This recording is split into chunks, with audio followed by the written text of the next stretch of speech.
And only on Way 31, honor and respect. As we prepare to honor our nation's heroes this weekend, I recently caught up with the man set to lead Huntsville's annual Veterans Day parade through the streets of downtown this Saturday. Meet Army veteran James West. We were driving down red, white, and blue, and we were just being kids. And then one day, my brother and I were just driving around. He's like, "Let's go join the Army." He's like, "Okay."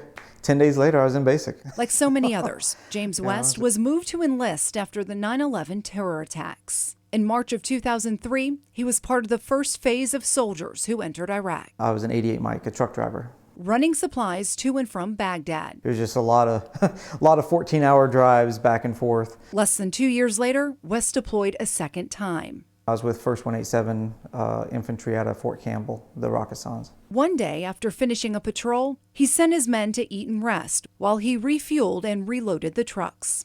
It was June 2nd, 2006. Apparently, when maintenance was putting all the steel on the trucks to try to protect us from the IEDs because we were getting hit all the time, they put it over top of the hot battery cable, and it sent electricity through the whole vehicle, blew the fuel tank up in my face while I was fueling it up. My shirt was like falling off, my skin was melted, and one of my privates came across, and I'm like, "How's my face?" Because I was newly married, And so they took me into the office, the medics came, they wrapped me up, and then I walked to the ambulance. They drove me to the aid station, put myself up on the gurney. I thought they were just going to bandage me up and I was going to go back. But last thing I heard was the catheter's in, and I was all confused. I didn't feel a thing, and I'm like, "What?" 2.5 months later, James West woke up in the burn unit in San Antonio. My wife was right there when I woke up, and I'm sitting there thinking I'm still in Iraq, and so she's right there, and I'm like, "What are you doing here?" Worried about that. 40.5% of his body burned. Mainly from my mid-stomach all the way up, obviously missing some of my ear, and a lot of nerve damage, mild TBI from the 6 different bruises in the brain from all the explosions, nerve damage in my foot, just a lot of nerve damage, I guess, is the main one. Burns affect my life daily because of the sun, the heat, but the nerve damage is what gives me my chronic pain every single day, every moment of every day. So that's the one that affects me the most. With his wife by his side, he was determined to fight his way through recovery. They were trying to get me to use my hands again, had to learn how to walk again.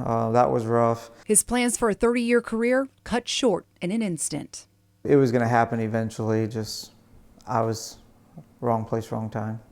But positive note, it was me, not one of my soldiers. So, there's always a positive to everything, right? He was medically discharged after 7 years, 1 month of service. I love the Army. I still love the Army. I still work for the Army. West and his wife have been married 18 years now and have 3 kids. They've called North Alabama home for just over a decade, and he's an advocate for burn survivors, giving back when he can as he continues to inspire and lead others on his recovery journey. James West credits the Semper Fi Community Task Force with changing his life shortly after he moved to North Alabama. You can hear him explain what happened and how they helped when you open up this story on waytv.com. Don't forget, you can see James West and a host of other veterans and organizations that support them on Saturday for Huntsville's annual Veterans Day Parade. The fun steps off at 11 a.m. through downtown Huntsville.